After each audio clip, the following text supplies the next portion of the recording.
Pak Dirjen, saya memahami oke lah yang modernisasi tadi paling enggak kita harapkan ini betul-betul percepatan terhadap daya saing kita tadi. Di sisi yang lain, bagaimana kita melihat terutama bahwa infrastruktur jalan itu akan aging juga gitu ya. Sehingga saya memahami bahwa di samping membangun, tapi preservasi tadi menjadi sangat penting.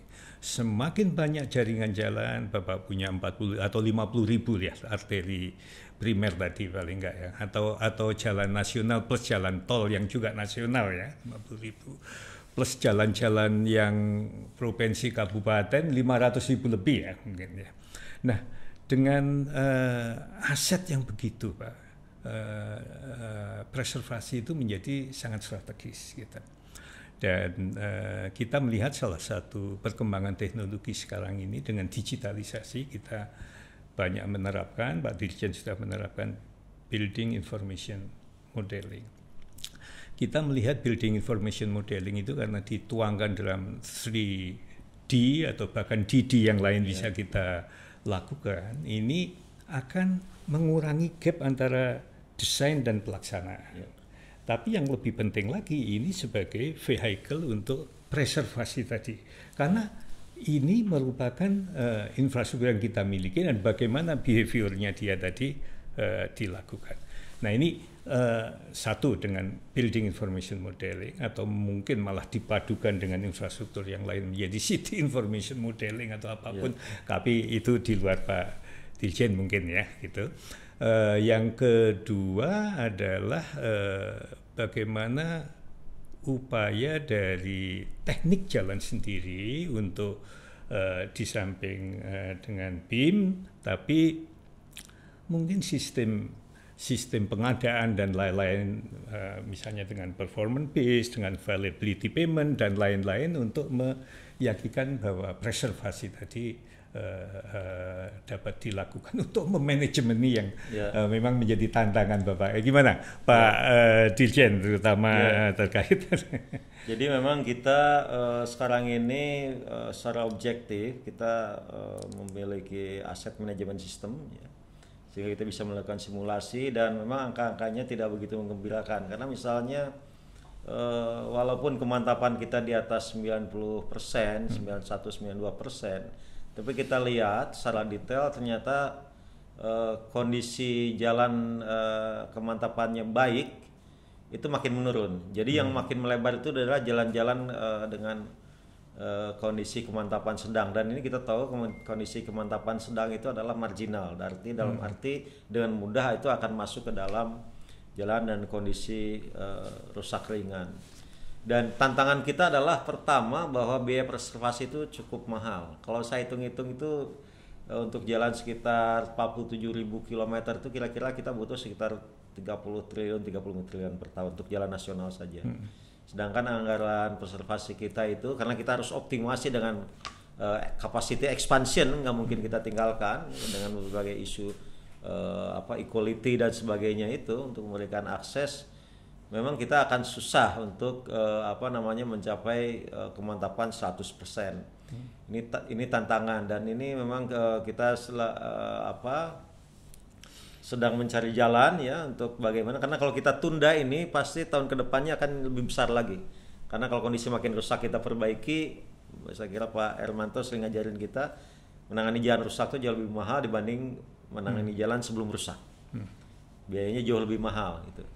Ini kita sedang dengan Pak Menteri kita sedang membahas dan bagaimana untuk membawa isu ini ke Ibu Menteri Keuangan, karena itu kita sudah melihat danger ya bahwa ini bisa menjadi nanti ada bom waktu, kebutuhan anggaran yang besar karena kondisi aging jalan kita akan masuk ke dalam kondisi rusak. Itu Pak yang saya kira yang ini masalah preservasi. Kemudian masalah BIM, memang BIM di kita ini kalau kita lihat BIM itu adalah sebenarnya kan platform integrasi. Bagaimana agar keseluruhan bisnis proses kita mulai dari planning, FS, pengadaan tanah, itu semuanya datanya terkonsolidasi dalam satu platform BIM gitu kan. Nah ini memang kita agak telat itu adalah di hulu justru, karena yang banyak memanfaatkan BIM sekarang itu adalah kontraktor. Kontraktor justru di construction gitu kan. Lebih banyak daripada konsultannya sendiri. Nah, konsultan sendiri itu ini sekarang kita paksa gitu konsultan itu agar kita menerapkan itu mulai dari FS. FS itu udah mereka, jadi kita sudah sediakan rumahnya Pak BIM itu. Jadi setiap project itu bisa minta lapak istilahnya. Minta lapak BIM di database kita, nanti kita kasih lapak, jadi semua data diintegrasikan di situ. Bahkan kita sekarang misalnya kemarin kita ada lakukan desain Labuan Bajo Tanamori, itu kira-kira panjangnya mungkin 30 km. Jadi kita udah desain, saya cek pakai simulator kendaraan. Kendaraannya pun bisa kita pilih mau Brio, mau apa gitu. Tinggal disiapkan aja sistemnya. Ini ternyata nggak enak gitu. Geometriknya nggak enak, jadi kita memang menarik BIM itu. Bisa minta diubah tikungannya, karena walaupun secara itu standar, begitu ini kok tiba-tiba jalan ngilang gitu kan, kayak begitu gitu. Jadi ini saya kira BIM ini dari aspek desain aja sudah. Kapan-kapan mungkin Pak Hermanto bisa coba itu. Iya, makasih Pak. Ya, jadi kita kalau untuk jalan-jalan penting saya coba dulu jalannya sebelum dibangun. Iya. Dan bahkan mungkin yang paling menantang adalah bagaimana kita juga mentransformasi ke dalam BIM itu adalah jalan-jalan yang existing tadi yang sudah memasuki fase preservasi. Kalau kita kan masih menggunakan legger tuh kan. Bagaimana legger jalan ini nanti bagian dari BIM gitu kan. Mungkin yang sudah terjadi kita akan transformasi digital, tapi yang belum terjadi, yang baru dibangun itu nanti otomatis akan menjadi end up-nya juga salah satunya di legger jalan. Pak Dirjen, sebelum mengakhiri ini ya, paling enggak di samping negara kepulauan, kita di pulau sendiri itu memang banyak sungai juga gitu. Sehingga jembatan ini juga salah satu ya tentunya tantangan kita. Dulu kadang-kadang kita membangun, ya zaman dulu kan kadang-kadang pokoknya yang praktis saja lah. Jembatan kita bangun rangka-rangka yang seragam dan dibangun seterusnya gitu. Tapi sekarang kan zaman Pak Dirjen mulai banyak ya jembatan panjang yang tentunya bangun karena memang tantangan yang ada tadi dan teknologi yang juga sebetulnya ya kalau kita ikuti evolusi ya, karena evolusinya tadi dulu yang tekan aja yang kita gunakan, kemudian mulai tarik kita gunakan pre-stress, kemudian kita gunakan precast ya, yang mungkin quality assurance-nya lebih baik, lebih kita bangun cepat, dan juga kabel yang memang dengan Suramadu, kemudian juga jembatan-jembatan di Kalimantan, kita kelihatannya terus berkembang. Bagaimana sebetulnya ya paling tidak langkah di dalam upaya untuk supaya handicap jembatan tadi bisa diatasi? Iya, memang pertama dulu kan Pak Hermanto ya, kita kan memang banyak melakukan rangka baja itu kan perintisan Pak ya. Bagaimana kita merintis secara cepat, bahkan dulu ada SEHA kan, Kalner Hamilton yang usianya sekarang tuh banyak yang udah di atas 30 tahun. Dan itu memang kita sekarang sedang menyiapkan availability payment, sudah berjalan bahkan Pak Hermanto. Availability payment pergantian jembatan Kalner Hamilton itu cukup banyak, puluhan, sekitar 40 jembatan atau berapa. Itu kita lakukan dengan skema availability payment. Nah memang yang tantangan terbesar di jembatan itu adalah justru iklim. Jadi kita ini sekarang banyak sekali jembatan yang dulu kita rancang bentangnya mungkin 50 meter, oplitnya itu pada kenapa? Ternyata perubahan iklim ini debit banjir yang lebih besar, jadi oplitnya yang pada ngilang, jembatannya kadang-kadang masih berdiri. Jadi ini ke depan kita tuh memang akan membutuhkan saya kira perencanaan jembatan dengan bentang yang lebih panjang daripada yang biasa kita bangun untuk mengantisipasi climate change ini Pak. Hal lain saya kira jembatan ini juga adalah tantangannya adalah jembatan itu bisa jadi sarana beautifikasi. Jadi ini tantangan bagaimana agar jembatan itu adalah bagian dari Instagramable spot kalau anak sekarang itunya ya. Atau kita lihat di Jakarta ya, evolusinya ya.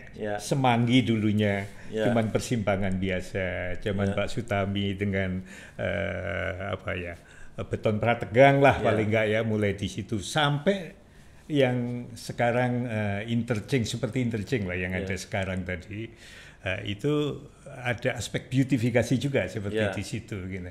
Nah, apakah model-model seperti ini sebetulnya juga evolusi di berbagai struktur yang ada gitu? Ya, jadi memang salah satu kelebihan jembatan itu adalah bisa dijual gitu kan. Kalau jalan itu kan susah ngejualnya, ya jalan biasa aja. Tapi kalau jembatan kita bisa membuat orang kagum, membuat orang kagum. Kan. Saya kira sudah banyak jembatan yang kita memang ada aspek beautifikasinya.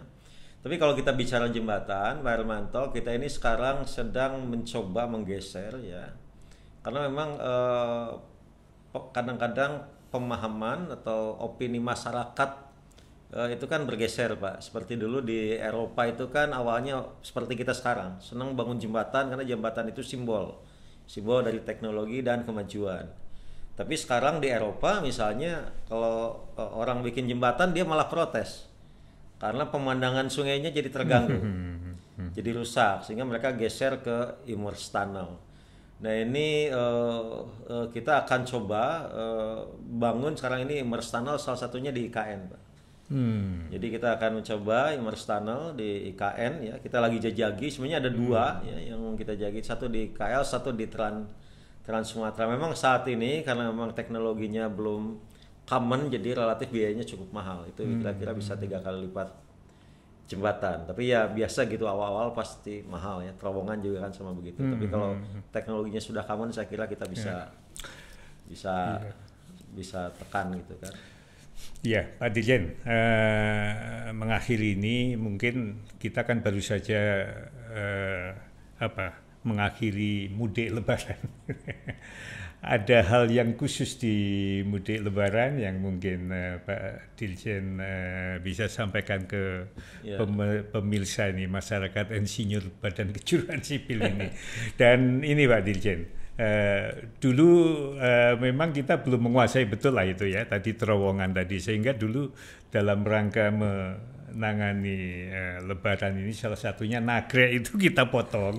Itu enggak terowongan nama, tapi fungsinya oke ya. Kalau kita dulu nagrek itu antriannya seperti itu, rasanya sekarang sudah bukan menjadi satu isu yang khusus lagi lah seperti tadi.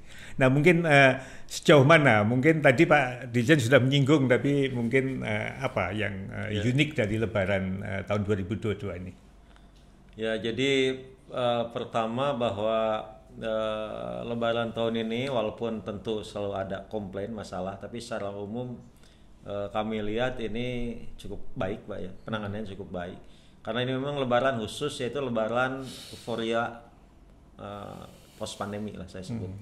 Ya pasca pandemi ini orang pengen keluar rumah ya, nggak punya kampung pun mudik kalau perlu. Jadi ini semua orang keluar ya, dan sejauh ini sih ada keluhan-keluhan ya, tapi secara umum manageable. Dan memang ini ada beberapa tantangan secara teknis ya kepada kita di Bina Marga. Misalnya kita memang berhasil mengurangi kemacetan di Jalan Tol Jakarta Cikampek sampai kilometer 47. Tapi ini ada 5 lajur masuk, begitu keluar dari 47 tersedia 3 lajur. Jadi kalau kita tambahkan dengan bahu jalan itu kan ada hasilnya 2 bahu jalan, karena kalau macet kan bahu jalan dimakan semua sama orang itu. Jadi itu kita ada hampir 2,5 sampai 3 lajur lah yang kekurangan. Jadi kita mempercepat itu pelebaran 47 sampai 67 itu. Tapi saya paham bahwa next problemnya ada di Cipali dan di Cipularang. Karena Cipali dan Cipularang, apalagi kita akan membuka Cisundawu ya, mungkin akhir tahun ini paling lambat, kalau bisa Agustus tahun ini. Dan itu akan mengubah pola kemacetan di Cipali. Jadi Cipali akan padat dari Dauan sampai ke Cirebon. Karena dia exit Dauan, jadi yang dulu dari Bandung, sekarang ini udah jarang yang lewat dari Bandung ke Cirebon, jarang lewat jalan nasional. Mendingan dia lewat Cipularang, Cipali dijamin 3 jam sampai. Dibanding lewat jalan nasional bisa 3 jam, bisa 5 jam, nggak jelas. Dan koridor Cipali Cipularang itu yang paling padat ya, mungkin saat Lebaran ya, karena memang keluar dan masuknya kembali ke Jakarta. Nanti kalau Cisundawunya sudah jadi, semua orang pindah ke Cisundawu ya. Cipularang akan sedikit berkurang, dari Cikampek sampai Dauan berkurang, tapi Dauan Palimanan akan dapat beban yang luar biasa. Belum nanti ada generated traffic dari tol ini. Jadi banyak sekali saya kira dari Lebaran ini PR, termasuk juga bagaimana kita melakukan kontraflow. Kita banyak melakukan kontraflow dengan lebih efisien. Jadi kalau kita lihat di luar itu, mereka di daerah urban itu tiap tengah malam ada penggeser median otomatis, tapi median kita tidak didesain seperti itu. Jadi kita butuh mobilisasi sekitar 2 jam 3 jam untuk melakukan kontraflow misalnya. Tapi masih memungkinkan ya dilakukan. Ya, itu juga tantangan kita ke depan, bagaimana kita sifatnya tidak fix median, tapi memang yang bisa digeser-geser mediannya. Semi portable lah gitu. Ya, semi portable itu dia saya kira tantangan ke depan. Dari segi jaringan saya kira banyak sekali PR kita ke depan, karena ada beberapa titik-titik macet yang baru, termasuk dalam kota Semarang tadi. Baik Pak Dirjen, terakhir mungkin mohon closing statement Bapak terkait tadi evolusi tadi, mulai dari legal aspek, kemudian kita jaringannya, kemudian juga teknik jalannya sendiri ya. Mungkin ada closing statement. Jadi terutama ini untuk masyarakat yang terkait dengan jalan ya. Saya kira ke depan ini memang tantangan kita banyak sekali ya. Jalan di bidang teknologi jalan.